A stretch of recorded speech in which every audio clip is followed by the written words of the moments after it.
Hey friends, welcome to the Michigan's Best Podcast. Today we are talking about snowmobiling and Ice Fest in Munising.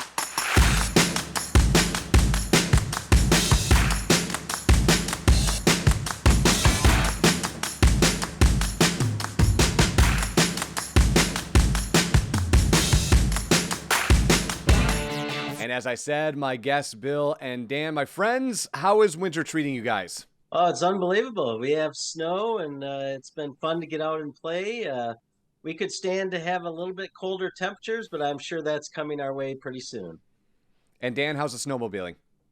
It's been pretty decent so far. We had a big dump early on and a little bit of a melt, but we're rebounding nicely. All right, so today we are talking about two things very specifically: the amazing snowmobiling up there that we'll get to you, Dan, in a second, and then, of course, Ice Fest in its 31st year. So, Bill, I turn to you.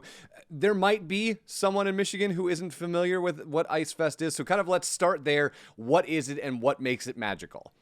Sure. I think when most people think ice climbing, they think somewhere else other than Michigan. And they'd be wrong because we have some of the best ice climbing on the planet. And that's because we have a couple different things going for us. We have a lot of snow and a lot of moisture in the fall. And then we have Pictured Rocks National Lakeshore, which is a lot of people go up there in the summertime, but they should experience it in the wintertime. And that sandstone just seeps this water and then freezes. And so it's a really unique opportunity to ice climb, and not only ice climb, but you're ice climbing basically right out of Lake Superior. So we have professional athletes that come from all over the world to check this out, and they're just blown away by our ice here. So, Bill, how long did that start to happen, right? It's been going on for 31 years, but how long does it get the attention of the planet? Because to your point, it is one of the best climbing places in the planet to do this. And so how long till the globe was like, I know where we're going. We're going to Munising. I don't know how to spell it, but we're totally going there. Yeah, the festival really started with four guys from Kalamazoo, Michigan, that came up and discovered this. Really, actually, the funny story is they discovered it by from snowmobilers, and they were at a trade show down in Chicago, and they were walking by a snowmobile booth, and they said, "Where the heck is this?" And those snowmobilers said, "That's Grand Island, up in the Upper Peninsula of Michigan." And so those four climbers came up here, climbed, and then went to a bar afterwards and said, we should do this every year. And that was kind of the birth of our festival. And, we've been telling people for 30 years that it's just an amazing place to climb, but obviously they don't believe us. But it really took off in 2016 when a professional climber by the name of Conrad Anker came up.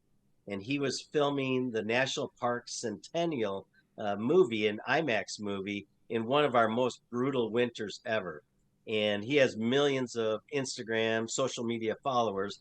And he basically posted the best ice climbing in North America that no one's ever heard of. And from then on, it really kind of took off. And so we get about 12 to 1,300 climbers that come to the festival and really double the population of Munising. And they come from all corners of this country. And then this year we have about 7 other countries that are being represented. So it's really an international festival right now.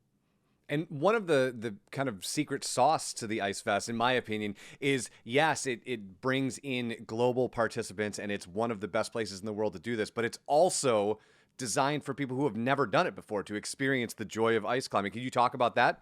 Yeah, that's correct. And so ice climbing is that sport that you really can't go into a retail store, buy it, and go out and try it. Right. Really, you really have to have someone to teach you. And so we make it really easy for someone that has never tried it before, can come out and get all of the gear from us. We even supply some winter clothing and then professional instruction to try to shorten that learning curve and see if people really like it. And people that might be listening to this go, I could never go ice climbing. I'm not strong enough. And that's totally not the case. And that's why we do this festival, to give you the proper instruction. And you really don't have to be strong to actually do this sport. All right, so before we turn it over to Dan, Bill, what are the dates of Ice Fest and how can people get involved if they want to come out and check it out? The dates are February 8th through February 12th. And it truly is a festival. It's not all about climbing. We have obviously lots of climbing going on, but we have presentations in the morning. We have presentations in the evening. We basically program every second of that week so people can have a great experience. And they can find more information on our website, which is just michiganicefest.com. All right, Dan, I'm coming to you because one of my bucket list things to do this year, I've been up to Munising a number of times, and certainly in the winter, but I have not snowmobiled there. And so, as you talked about, the conditions are really great right now for snowmobiling, yes? Yes. Awesome. And so my favorite drive, and I've said this in a couple videos and podcasts, is the drive from Munising to Grand Marais. So I want to start there and kind of talk, because there's a million trails up there that we could talk about, but I want to start with some of your favorites and kind of work our way down. So let's talk about that run first real quick, and then let's talk about some of the other cool stuff that you can do there. Well, that's kind of perfect because that's one of the best runs there is, to go from Munising to Grand Marais on the Lakeshore Road. As you know, it's a very twisty, windy, smooth road. Well, in the wintertime, that's a snowmobile trail. So you get that same wide, twisty, fast trail if that's what if you'd like to go fast anyways. Sure. And you also get to get close to the lakeshore, which it's kind of harder to do in the wintertime because the park is off limits to snowmobiles except for a few spots. But along the Lakeshore Road, you do get the chance to get right on Lake Superior. What got you involved in snowmobiling? Because, doing research, obviously, you sort of kind of tongue-in-cheek say that most people now think of Munising as the Pictured Rocks National Lakeshore, but you grew up thinking of it as this snowmobiling mecca. So what kind of got you involved in that and kept your interest all this time? Oh, I grew up in a snowmobile shop. So that would do it. Yeah, fixing snowmobiles and selling snowmobiles. It was kind of my life growing up. And we always knew it as the Munising was the snowmobile capital of the world. That was the sign on the way to town. And every winter you'd see snowmobiles by the thousands in Munising. And so, when we have talked to you in the past, you have a couple other runs, and I want to talk about this one in particular because I find Kitchikippy like one of the most kind of spiritual places in Munising. There's lots of that, but that place, I don't know what's happening there, but there's something happening there. Can you talk about that run from Munising to Kitchikippy? Yeah, so it's a little bit south of Munising, but again, another great run, nice wide trails. You can stop at the Buckhorn on the way down there, which is nice. Get something to eat before you head the rest of the way down to Kitchikippy. And if you haven't been there, you have to see it. There's something about the clear water and be in the middle of the winter, be able to see all the way to the bottom and all the fish.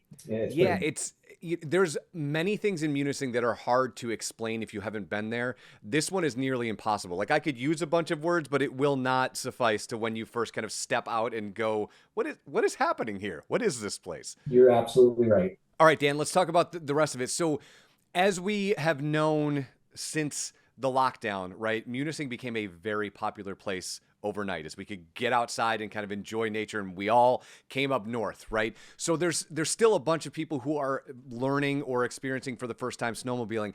As they're coming up to the snowmobile capital of the world, what's the best way to start? What things should they think about? Who should they plan with? Those sorts of things. And I think probably the number one question is, are they able to rent once up there? Do they have to drag one up there? How does that all work? Yeah, so you don't have to go out and buy a brand new snowmobile to come up here and snowmobile. There's multiple places that you can rent.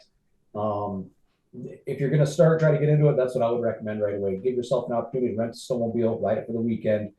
They've got gear you can rent as well, so you don't have to go out and spend a whole bunch of money in order to try this sport. Sure. But I could pretty well promise you, once you try it, you'll be hooked and you'll be coming back for more. And if you're starting for the first time, right, there's a litany of sleds you can pick from, but I would guess because of the number of miles, I think there's 350 miles of trails up there or something along those lines. You probably want to start with comfort over speed. If I had to guess, if you were kind of giving somebody a tip, right? Absolutely. If you're just a beginner, in fact, most of the rental sleds are beginner snowmobiles. They're not rockets by any means. You're going to be able to take your time. It's going to be comfortable. The seat's soft. The suspension's nice.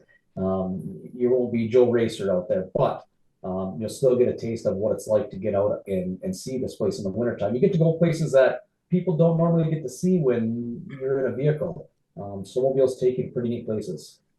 They do. And Dan, like I said, there's over 300 miles. What if people are coming up to, I'll give you a two-part question.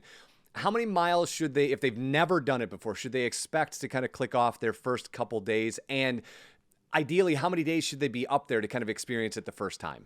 For day one, I would say if you've never gone before, plan on 60 to maybe 100 miles max.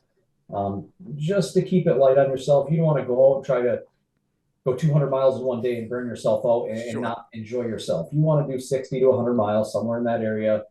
Keep it easy. And then what was the second question? I didn't hear that part. If somebody wants to experience Munising in the winter and snowmobiling for the first time, how many days should they be up there? Like, what's the ideal day?